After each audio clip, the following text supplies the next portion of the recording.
Okay, so welcome back to the lecture. तो आज का हमारा जो लेक्चर है उसका नाम है order of reaction and molecularity of the reaction. इनका आज हम डिफरेंस देखेंगे।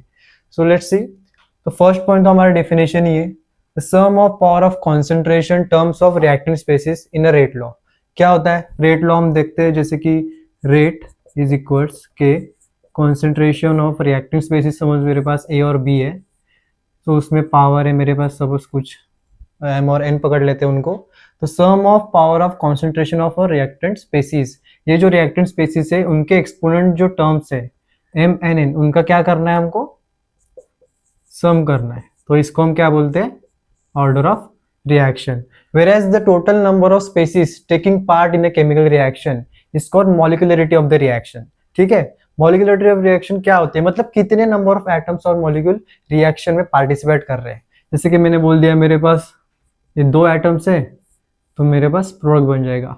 ठीक है, ये मेरे को क्या प्रोडक्ट देगा। तो इसमें नंबर ऑफ एटम्स कितने टेक पार्ट कर रहे हैं, कितने पार्टिसिपेट कर रहे हैं? तो 2 मॉलिक्यूल, ये फर्स्ट हो गया और ये वाला सेकेंड हो गया। टोटल मिलके कितने हो गए? 2। तो इसकी मॉलिक्यूलरिटी क्या होगी? ये बायमॉलिक्यूलर हो गया, बायमॉलिक्यूलर हो गया। अगर यही यहाँ पे 2 होंगे तो क्या होगा? यहाँ पे मॉलिक्यूलरिटी 2 हो जाएगी। ठीक है, उसके बाद से सेकंड पॉइंट, एक्सपेरिमेंटल क्वांटिटी। अभी आपको पता है ये जो रेट लॉ, ये क्या है? एक्सपेरिमेंटली डिटरमाइन है। तो जो क्वांटिटी हमारे पास आएगी वो भी क्या आएगी? Order of reaction experimental quantity आएगी। उसके बाद मॉलिक्यूलरिटी ऑफ रिएक्शन, ये जो कंसेप्ट है ये क्या है? थियोरेटिकल है, जस्ट इसका अपोजिट। इसके बाद it is derive from the rate expression. As you can see here, हमने जो रेट लॉ लिखा है इसी एक्सप्रेशन से ऑर्डर ऑफ रिएक्शन क्या करते हैं? हम निकालते हैं। इसीलिए इसको क्या बोलते हैं हम? Derived from the rate expression. और ये जो मॉलिक्यूलरिटी ऑफ द रिएक्शन है इसको कहाँ से डेराइव करते हैं? इसको मैकेनिज्म ऑफ द रिएक्शन से हम डेराइव करते हैं। ठीक है, ये हो गया इनका डिफरेंस। उसके बाद फोर्थ पॉइंट है ऑर्डर ऑफ रिएक्शन में, it can be zero, fractional और नेगेटिव। जैसे कि हमने बताया ये जो ऑर्डर ऑफ रिएक्शन है वो क्या है? एक्सपेरिमेंटली डिटरमाइन है। तो एक्सपेरिमेंट में तो कोई भी वैल्यू आ सकती है, जीरो, नेगेटिव, फ्रैक्शन, कोई भी आ सकती है, कुछ भी आ सकती है। तो इसीलिए इसमें याद रखने के लिए हो गया कि ऑर्डर ऑफ रिएक्शन क्या है? एक्सप्रेशन मतलब एक्सपेरिमेंट से डिटरमाइन कर दे तो कुछ भी वैल्यू आ सकती है। इसीलिए यहाँ पे जीरो भी हो सकता है, फ्रैक्शनल भी और नेगेटिव भी हो सकता है। उसके बाद हम देखेंगे मॉलिक्यूलरिटी में, it is always a whole number और द इंटीजर। अभी इसमें क्या फर्क आएगा? मैं आपको बोल रहा हूँ कि order of molecularity of the reaction zero हो सकती है क्या? तो नहीं, अगर यहाँ पे कुछ मॉलिक्यूल एग्जिस्ट ही नहीं करेगा, ये जीरो होगा, तो यहाँ पे हमें प्रोडक्ट मिलेगा ही नहीं। इसका मतलब यहाँ पे रिएक्टेंट है ही नहीं। ठीक है, तो ये जीरो नहीं हो सकता। ठीक है, इसलिए इसका कुछ वोल नंबर होना चाहिए, इंटीजर होना चाहिए। ठीक है, उसके बाद जो फिफ्थ पॉइंट है, depends upon pressure, temperature and concentration.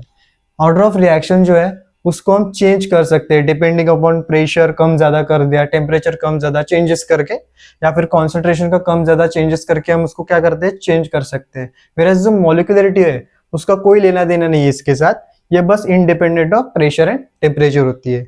एक लास्ट पॉइंट देख लेंगे, it can be more than 3। जो ऑर्डर ऑफ रिएक्शन है इसमें जो हमको वैल्यू आएगी ऑर्डर की, वो मोर देन 3 हो सकती है, कितनी भी हो सकती है। वो एक्सपेरिमेंटल क्वांटिटी है, वो कितनी भी हो सकती है, 3, 2, 1, जितना भी हम बोल सकते हैं, 4, 5, 6, कितना भी। ठीक है, उसके बाद जो 6 पॉइंट है मॉलिक्यूलरिटी ऑफ रिएक्शन में, कांट बी मोर देन 3। यहाँ पे जो एक लिमिट है कि कितने मॉलिक्यूल कोलाइड करेंगे या फिर रिएक्ट करेंगे, तो उसकी वैल्यू है 3। 3 से ज्यादा मॉलिक्यूल रिएक्ट नहीं कर सकते इसमें।